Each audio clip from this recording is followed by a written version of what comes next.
세 번째 과목입니다. 세 번째 과목은 인간과학 및 시스템 안전공학인데요. 여기서 여러분에게 좋을 수도 있고 양해를 구하면 뭐냐 그러면 우리는 지금 41번부터 60번까지인데요.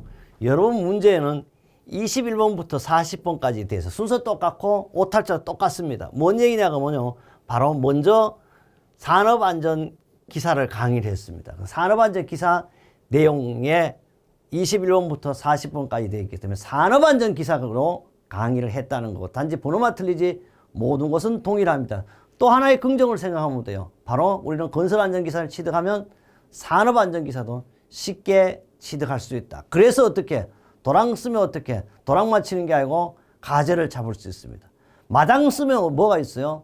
돈이 떨어질 수 있습니다. 그래요. 다음 과목은요. 바로 인간과학 및 시스템 안전공학에서 만나면서요 시작하도록 하겠습니다. 21번 보니까요 FTA입니다. FTA에서 사용되는 사상기호 중 통상의 작업이나 기계 상태에서 재해의 발생 원인이 되는 요소가 있는 것을 나타내는 것은 우리 FTA 기호 자체가요 이 결함 사상을 나타내기 때문에 이 그림 자체가 네모 상태나 결함을 나타내고 요거는 기본을 나타내죠. 동그라미는.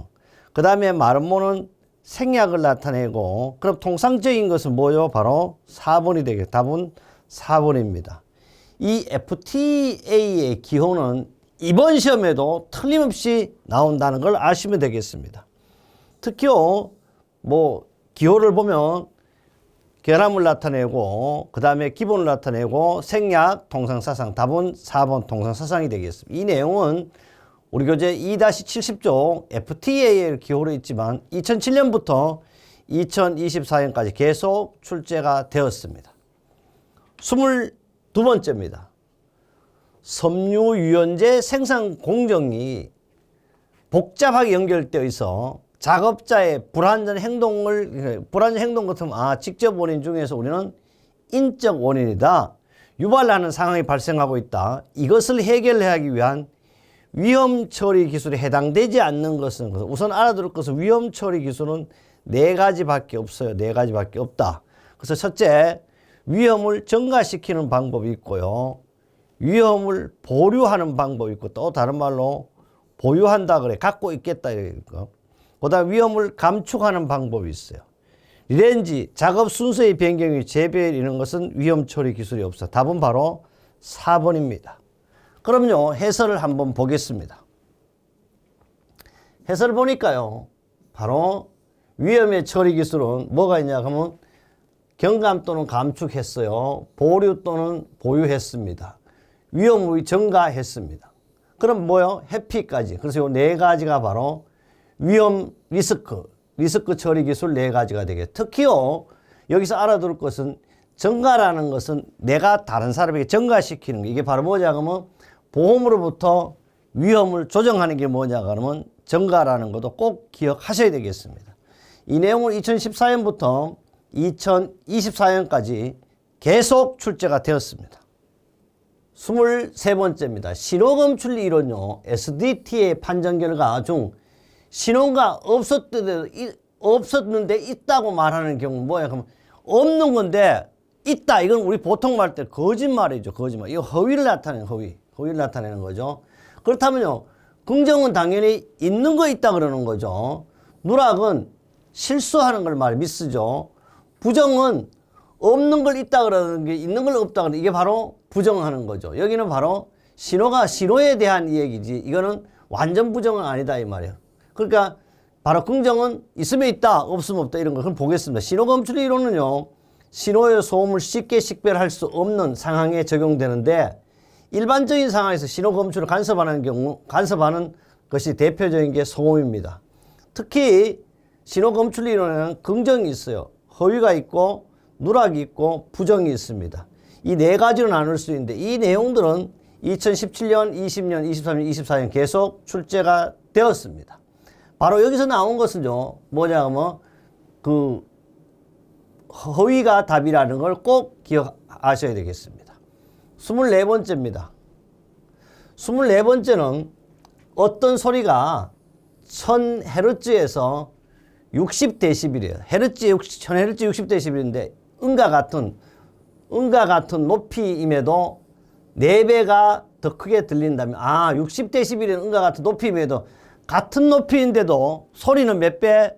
4배가 들린다면 소리의 음압 수준인데 원래 소리의 음압 수준은요 바로 법칙이 있습니다. 10dB의 증가 시 소음은 2배가 증가해요. 그럼 20dB 증가 소음은 4배 증가 바로 자성의 법칙에 따라 돼요. 그럼 2의 자성 몇 배? 4배가 되는 거예요.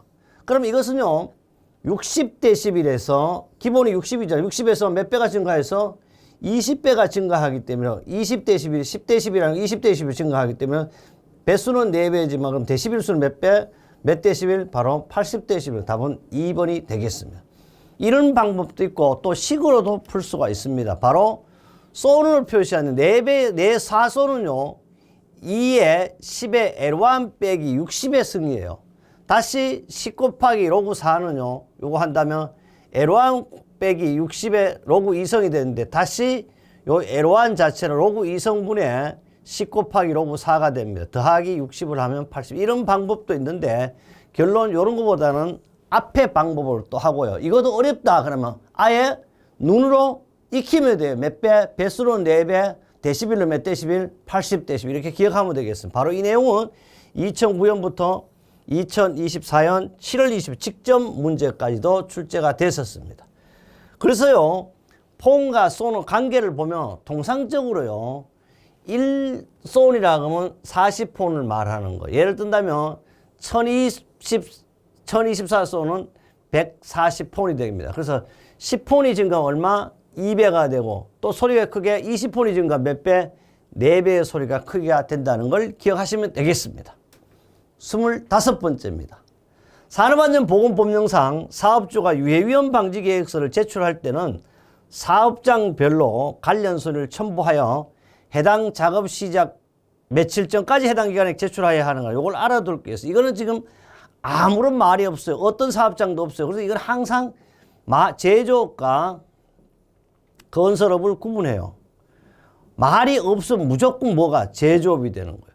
그럼 오늘 건설업은 공사, 착공, 전날까지 하는 거고 제조업은 며칠 전까지 바로 작업 시작 전 15일 전까지 제출하면 돼요. 15일. 답은 바로 2번이 되겠어요. 왜? 조건이 없으면. 건설업이라 그러면 어떻게 해야 돼요? 공사, 착공 전날까지. 그럼 해설을 보겠습니다. 해설을 보니까요.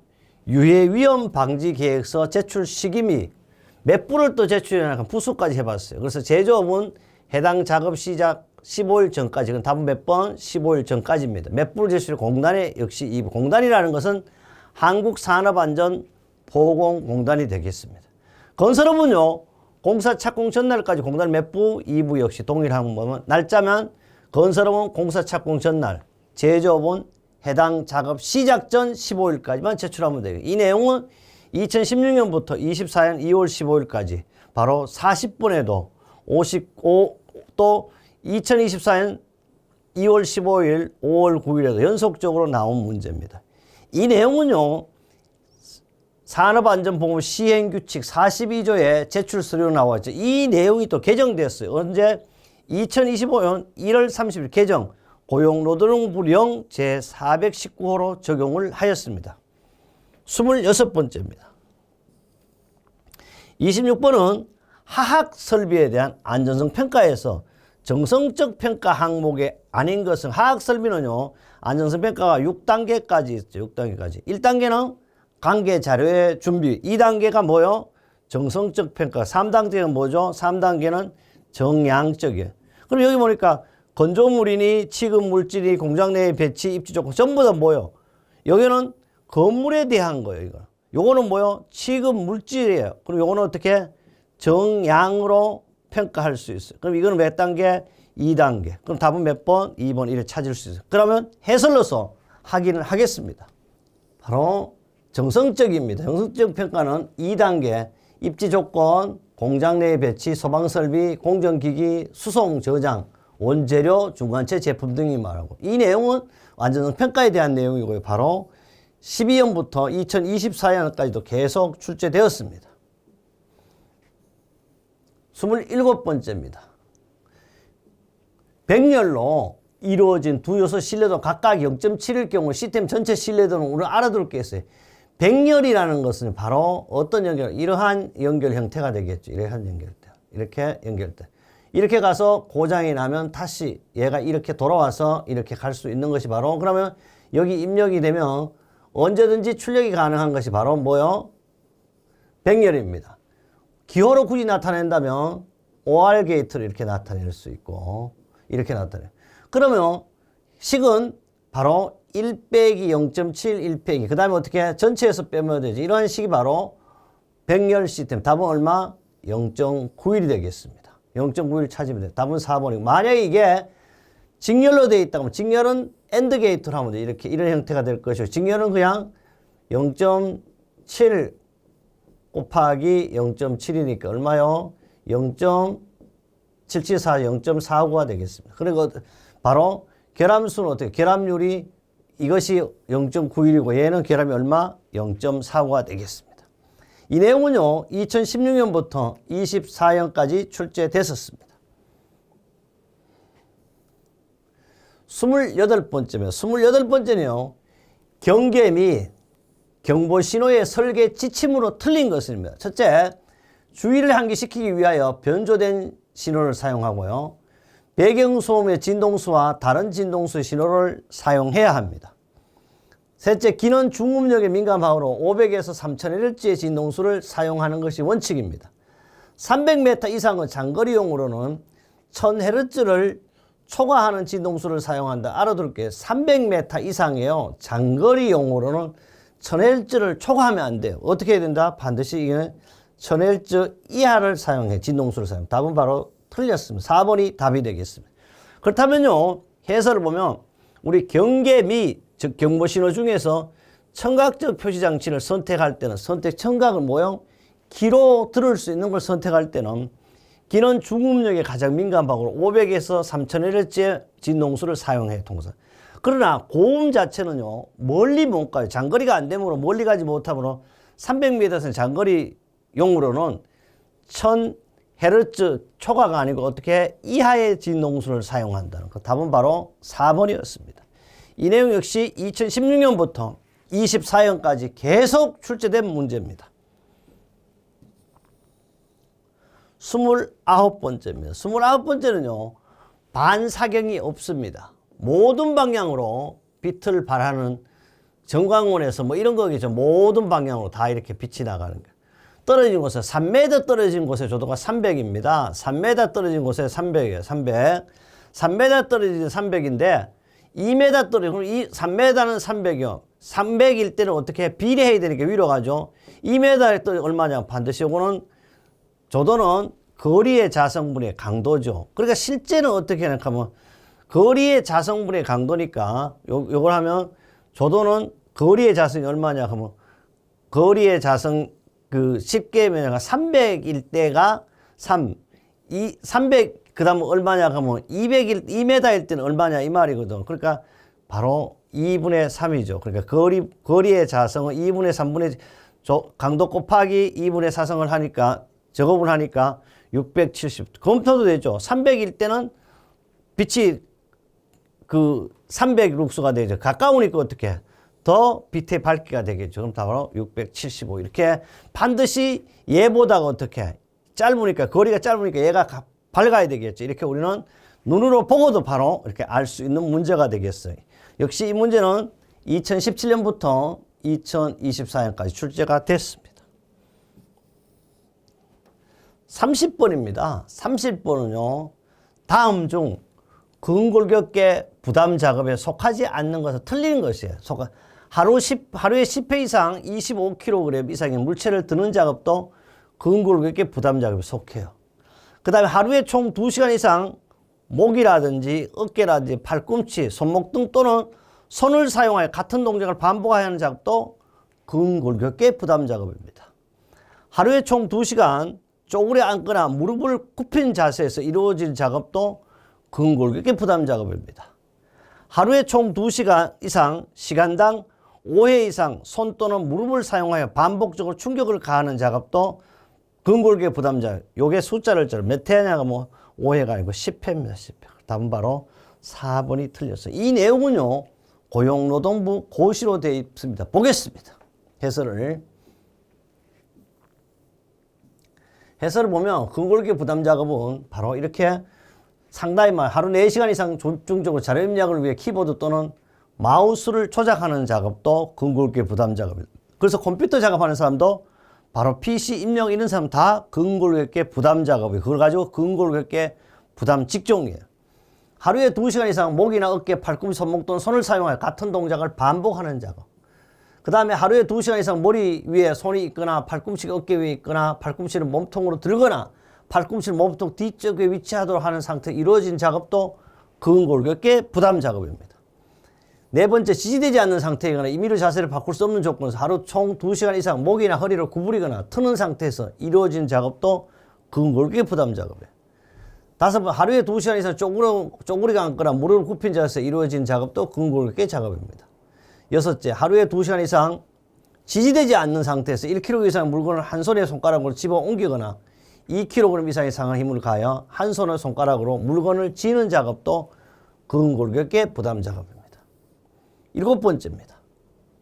일곱 번째 보면 하루에 2시간이 지지되지 않는 상태에서 4.5kg 이상 물건을 한 손으로 들거나 동일한 힘으로 쥐는 작업도 근골격계 부담 작업입니다. 또 하루에 10회 이상 25kg 이상 물체를 드는 작업, 하루에 25회 이상 10kg 이상 물체를 무릎 아래에서 들거나 어깨 위에서 들거나 팔을 뻗는 상태에서 드는 작업.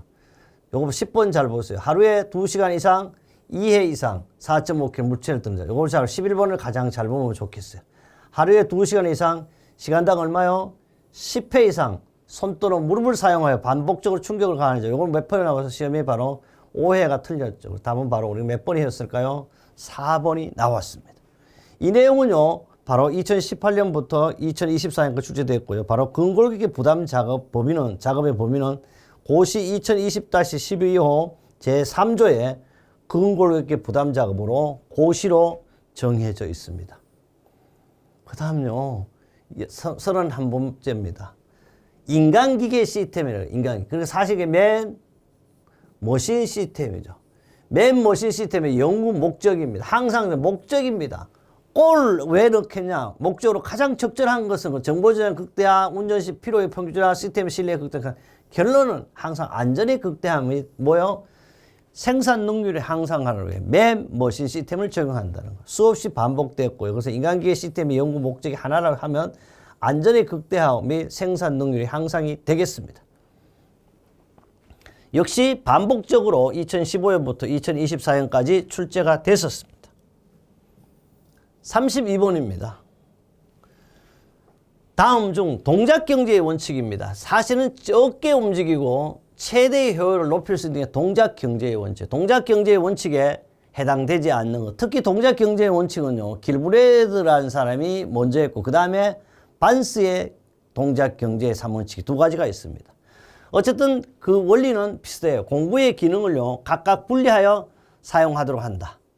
두 팔의 동작을 동시에 서로 반대 방향으로 대칭적으로 움직이도록 하고요. 공구나 재료는 작업 동작 원활하게 수행하도록 그 위치를 정해주고 가능하던 쉽고도 자연스러운 리듬이 작업 동작이 생기도록 작업을 배치한다고 하는데 여기 뭐가 있냐?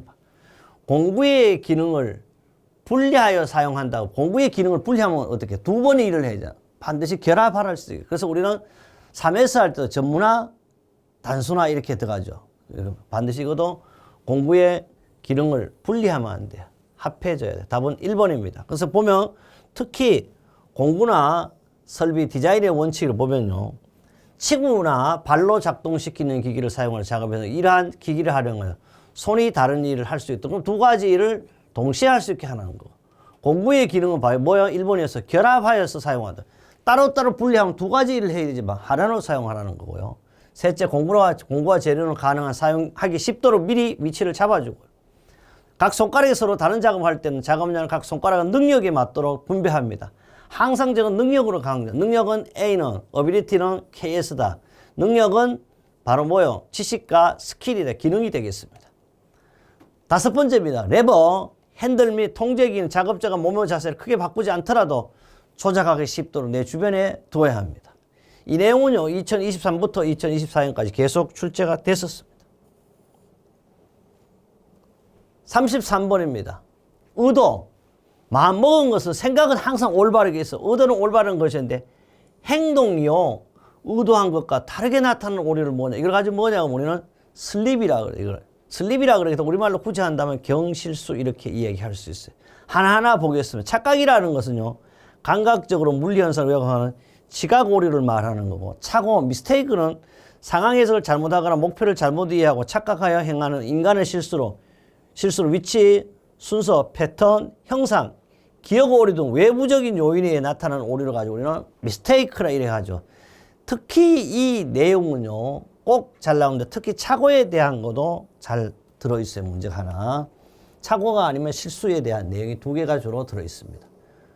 그 다음에요 실수, 이게 바로 답이었죠. 실수. 이 실수는 의도는 올바른 것이었지만 행동이 의도한 것과 다르게 나타나는 오류입니다. 우리 그렇잖아요. 약주를 오늘 5잔만 먹겠다 그랬는데 나도 모르게 자꾸 술을 먹는다고 10잔도 마시는 사람도 있죠. 이걸 가지고 우리는 실수해서 그렇다. 건망증입니다. 건망증은 1년을 가진 일부를 빠뜨리거나 기억의 실패에 발생하는 오류를 가지고 라푸세라 그래가 건망증. 위반은요 바로 이게 말 그대로 위반이에요. 정해진 규칙을 알고 있어 의도적으로 따르지 않거나 무시한 경우 발생하는 교통 위반, 그러잖아요. 위반. 이거 바로 위반을 말합니다. 이 내용은 2009년부터 2024년까지 출제가 됐었습니다. 34번입니다. 시스템은 운용 단계에서 이루어져야 할 주요한 시스템 안전 부분 작업이 아닌 것은 시스템 운영 부분은요. 실제 생산 시스템의 분석 및 효율성을 검토하고요. 둘째, 안전성 손상 없이 사용 설명서의 변경과 수정을 평가합니다. 셋째, 운용 안전성 수준 유지를 보증하기 위한 안전성을 검사하거나요. 넷째, 운용 보존 및 위급 시 절차를 평가하여 설계 시 고려사항과 타당성을 평가한다. 그런데 알아둘 것이 있어요. 여기. 그럼 시스템 운용 단계는요. OS라고 하죠. 시스템 안전부분 작업이 아닌 것은 근데 생산 시스템 분석이라든지요. 효율성 검토를 언제 하냐. 이건 바로 평가 단계에서 하는 평가 단계. 그래서 답은 바로 1번이 틀렸습니다. 보면요. 시스템 운용 단계 이루어져야 할 시스템 안전 부분 작업은요. 봐요. 안전성 손상 사용 설명서의 변경과 수정을 평가하는 건데 여기 평가 검토와 단계 이거는 최종 단계에서 하는 거가 되겠습니다. 운용 안전성 수준 유지를 보증하기 위한 안전성을 검사하고요. 운용 보존 및 절차를 평가해 설계 시 고려사항과 같은 타당성 여부를 식별하는 겁니다. 2017년, 2023년에도 계속 나왔던 문제입니다. 35번째입니다. FTA를 수행함에 있어서 기본사상들, 기본사상은 바로 이런 걸 기본사상이에요. 기본사상들의 발생이 서로 독립인가 아닌가를 여부를 파악하기 위해서 어느 값을 계산해보는 것이 가장 적합. 이걸 가지고 우리는 무슨 분산이냐면 공분산이라고 하죠. 보겠습니다.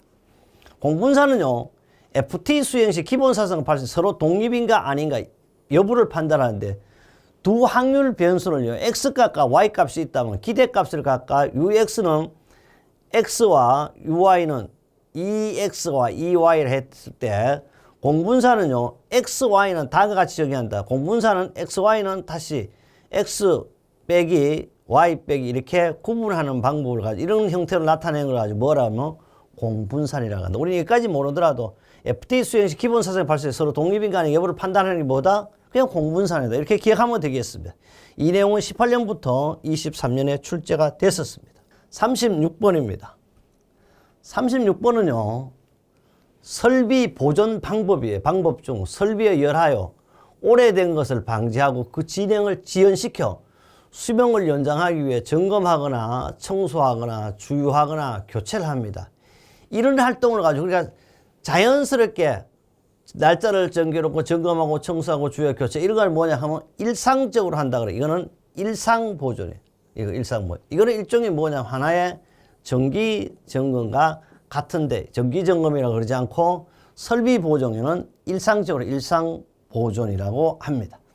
보존은요, 사후 보존은 고장이 발생한 이후의 시스템을 원래 상태로 되돌리는 거고요. 보존 예방입니다. 보존 예방은 유지 보수가 필요 없는 설비를 만들기 위해 설계 단계부터 개선 사항들을 반영한 관리 체계, 즉 설계부터 근원적으로 고장이 나지 않도록 보존이 불필요한 설비를 만드는 이것이 바로 보존이에요. 그리고 우리는 설비의 보존 방법 중 가장 좋은 방법은 바로 보존 예방 방법입니다. 개량 보존입니다. 설비가 고장난 후에 설계 변경, 부품의 개선 등으로 수명을 연장하거나 수리 검사가 용이하고 설비 자체의 체질 개선을 깨하는 보존 방식이 개량 보존입니다.